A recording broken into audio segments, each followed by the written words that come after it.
अकबर बीरबल की कहानी आधा इनाम। ये बात तब की है जब शहंशाह अकबर और बीरबल की पहली मुलाकात हुई थी। उस समय सभी बीरबल को महेश दास के नाम से जानते थे। एक दिन शहंशाह अकबर बाजार में महेश दास की होशियारी से खुश होकर उसे अपने दरबार में इनाम देने के लिए बुलाते हैं और निशानी के तौर पर अपनी अंगूठी देते हैं। कुछ समय बाद महेश दास सुल्तान अकबर से मिलने का विचार बनाकर उनके महल की ओर रवाना हो जाते हैं। वहां पहुंचकर महेश दास देखते हैं कि महल के बाहर बहुत लंबी लाइन लगी हुई है और दरबान हर व्यक्ति से कुछ न कुछ लेकर ही उन्हें अंदर जाने दे रहा है। जब महेश दास का नंबर आया तो उसने कहा कि महाराज ने मुझे इनाम के लिए बुलाया है और उसने सुल्तान की अंगूठी दिखाई। दरबान के मन में लालच आ गया और उसने कहा कि मैं तुम्हें एक ही शर्त पर अंदर जाने दूंगा, अगर तुम मुझे इनाम में से आधा हिस्सा दो तो। दरबान की बात सुनकर महेश दास ने कुछ सोचा और उसकी बात मानकर महल में चले गए। दरबार में पहुंचकर अपना नंबर आने का इंतजार करने लगे। जैसे ही महेश दास की बारी आई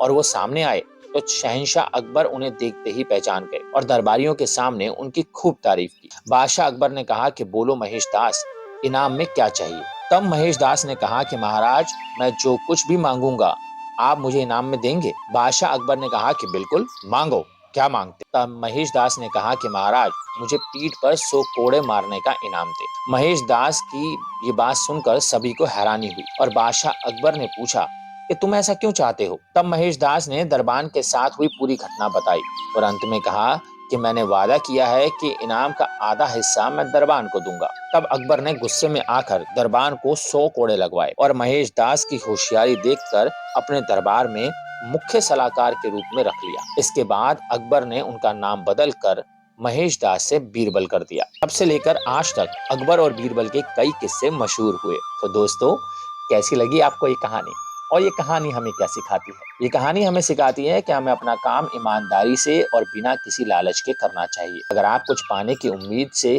कोई काम करते हो तो हमेशा बुरे परिणाम का सामना करना पड़ता है, जैसे इस कहानी में लालची दरबान के साथ हुआ।